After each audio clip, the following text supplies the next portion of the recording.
years, I finally pulled my finger out and actually got this done. What can I really say about this film? It's really hard to say anything about it without basically just showing you it all. So, shall we get on with this abortion? Are you ready? Okay, I think I've got the right signal. Brilliant. Whoa, what the hell? How the fuck did you do that? Wait there, I know you. You're that chick from the end of the Bizarro twat video. What do you want? What I want? To give you a challenge. Have you got a problem with that, dear?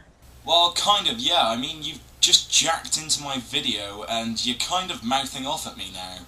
But this seems like an interesting narrative premise, so shoot. Well, considering all of your previous videos... Yeah? You like to make sex jokes, don't you? Hey, it's not my fault that movies don't realise what they're doing or saying half of the time. But still, carry on. I challenge you to do an entire review without making a single sex joke. Easy, my reviews aren't entirely based around sex jokes, don't you know? Just in the same way that Kevin Smith's films aren't entirely based around dick and fart jokes. Okay, but if you fail, you have to do a forfeit. Oh, okay, well I'm not going to fail, so why should I worry about this? Can I get on with my review now? Sure, just remember the forfeit is worse than the challenge. Anyway, after that annoying and tenuous narrative point, here's Hobo With A Shotgun. So from the offset, this film is horrible. It's trying so hard to be stylised and conform to the 80s exploitation standards, with its overly saturated hues and crappy music. Here's Rutger Hauer, and he's fallen so far from Blade Runner graces, and he looks more like Dr. David Banner. So he stumbles across the newest episode of Bum Fights. Poor Brent Hines. And here comes the Fat Man. A crappy DeLorean ripoff, cause yes, it's supposed to look like the 80s, turns up and a pickup truck ploughs into Rutger's life's work. Old man Scarface here is the overacting villain of the piece, along with his two sons, Al Tardy Spazzo and Twatty McRape. Everyone watches at gunpoint. Barbed wire noose! Can you see where this is going?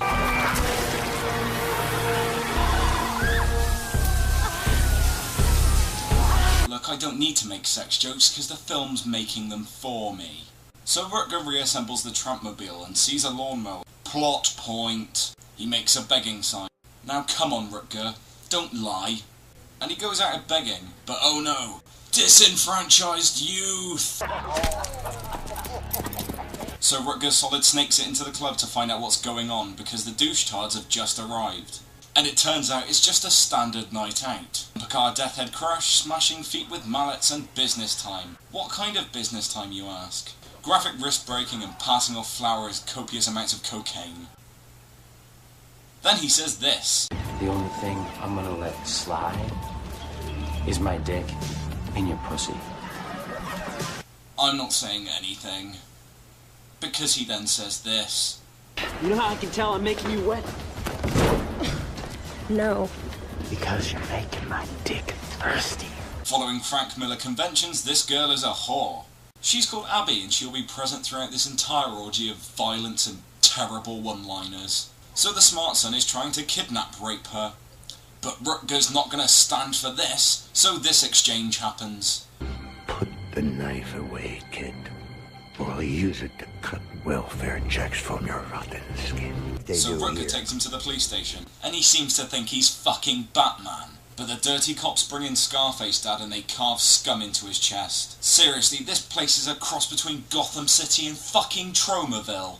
He stumbles out and this gets said. You're so hot, you make me want to cut my dick off and rub it all over your titties. But Rutger kind of saves her and she gives him a place to sleep. And an awesome jumper.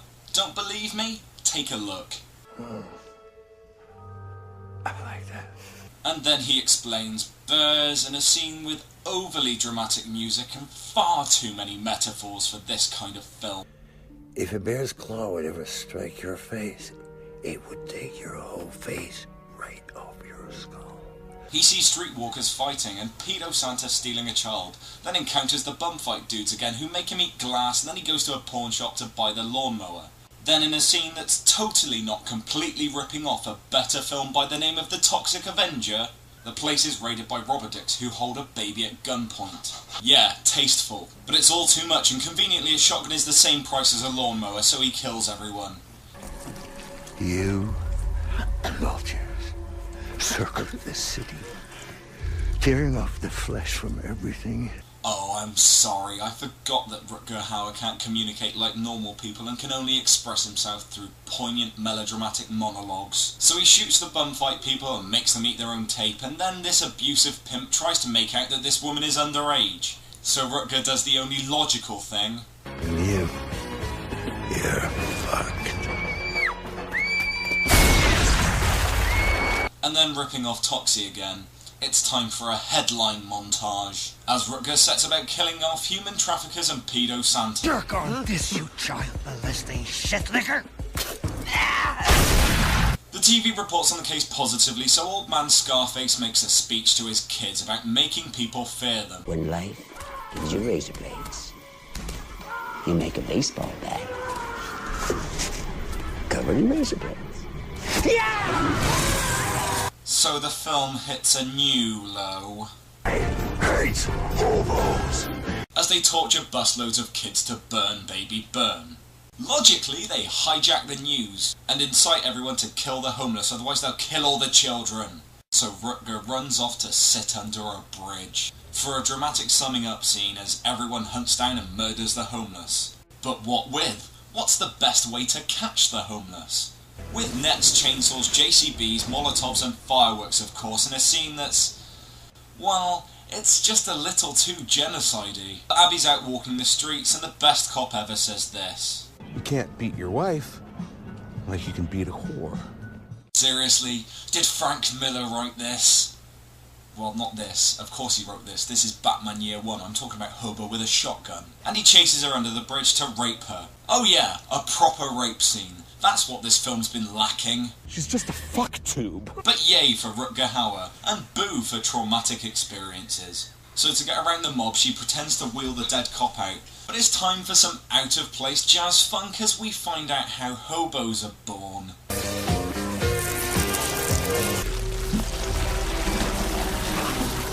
Broken Wrist Mook notices and he phones the douche brigade. Rutger and Abby decide to escape from town and set up their own lawn mowing business. But the fuck mooks turn up again, and dipshits wearing fucking ice skates. They pack their bags. Fuck TV. As the pricks bust in to make a fight scene happen. Belland Sunglasses Face takes a timber saw to Abby's neck as Rutger counters the ice skate with a toaster.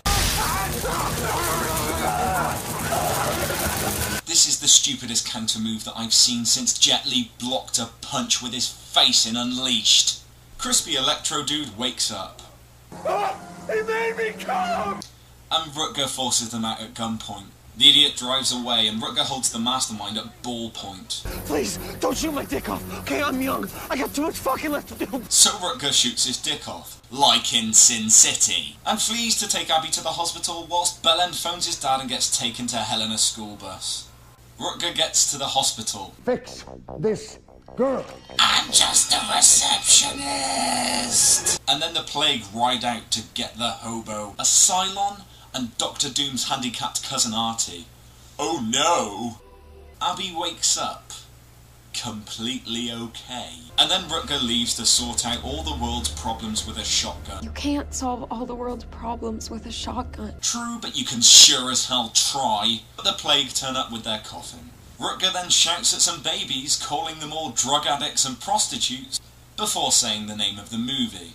A hobo with a shotgun. And then the plague shoot up the doctors with their sweet-ass noose gun, whilst some 80s power trance plays, and there's a power cut, setting the tone with seedy 80s red lighting. Wait a fucking second. I swear I've said that before. Bronson! Rutger surveys the corpses and then goes back to Abby. But it's not her. It's the Muppet, and they put him in a coffin, whilst Abby collects the shotgun and runs out into the rain. You know, for atmosphere.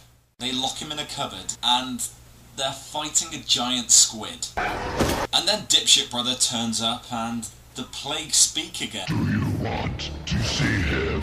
Abby, with shotgun in hand, breaks into the pawn shop to mod shit up. Sawing, duct taping, welding. Wait, was that a reference to Nightmare on Elm Street 5 Dream Master? Fuck!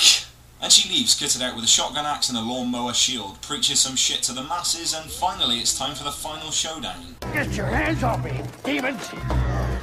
You're crushing my smokes! Finally, a relatable trait to this character. They put him in the glory hole.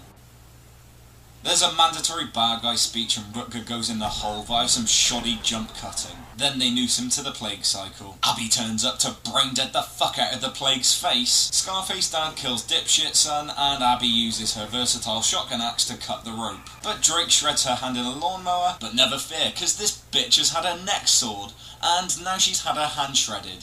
So I think she's proved that she's durable enough. And so she stabs him in the gut with her bone splinter stump arm. She gets Rutger out of the hole, who drives away the remaining plague with fire and goes to shoot the Father of the Year. The police turn up in force to defend Scarface, and the people rise up to stand up for Rutger. Rutger gets shot, close up on shotgun, credits roll, and...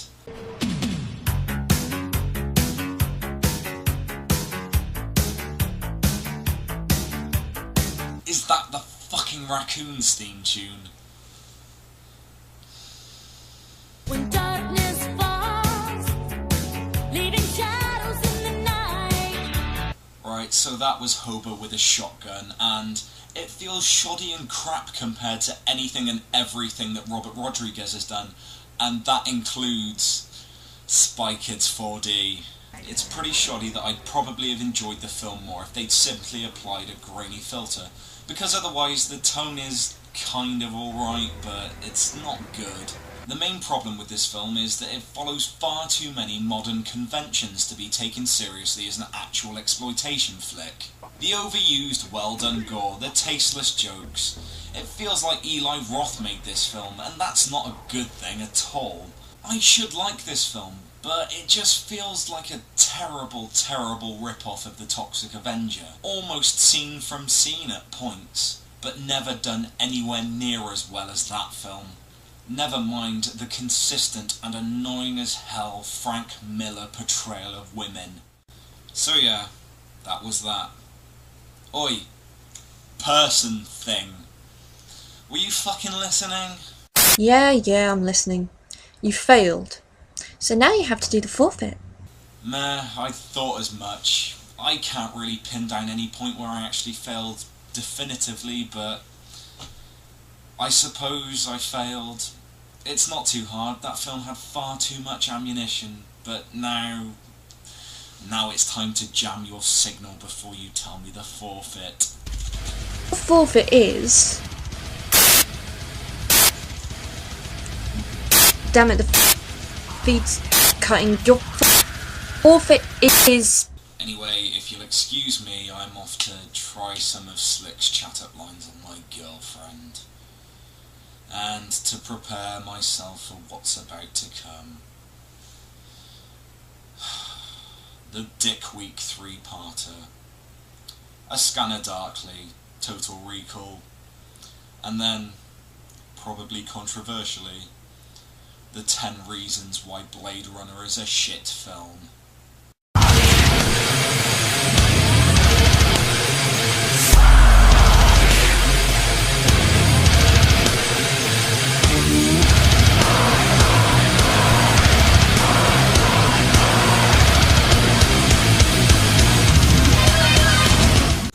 And actually got this done. What can I really say about this film? It's really hard to say anything about it without basically just showing you it all. So, shall we get on with this abortion? Are you ready? Okay, I think I've got the right signal. Brilliant. Whoa, what the hell? No castle walls can hold the fury in his eyes. Devotion for death now controls his life. No gold or silver can bring him consolation. Only one thing is left inside him, the desire of revenge. So here it is, I finally pulled my narrative premise, so shoot. Well, considering all of your previous videos... Yeah? You like to make sex jokes, don't you? Hey, it's not my fault that movies don't realise what they're doing or saying half of the time. But still, carry on. Well, I challenge you to do an entire review without making a single sex joke. Easy, my reviews aren't entirely based around sex jokes, don't you know? Just in the same way that Kevin Smith's films aren't entirely based around dick and fart jokes. Okay, but if you fail, you have to do a forfeit. Oh, okay, well I'm not going to fail, so why should I worry about this? Can I get on with my review now? Sure, just remember the forfeit is worse than the challenge. Anyway, how the fuck did you do that? Wait there, I know you. You're that chick from the end of the Bizarro twat video. What do you want? What I want? To give you a challenge. Have you got a problem with that, dear?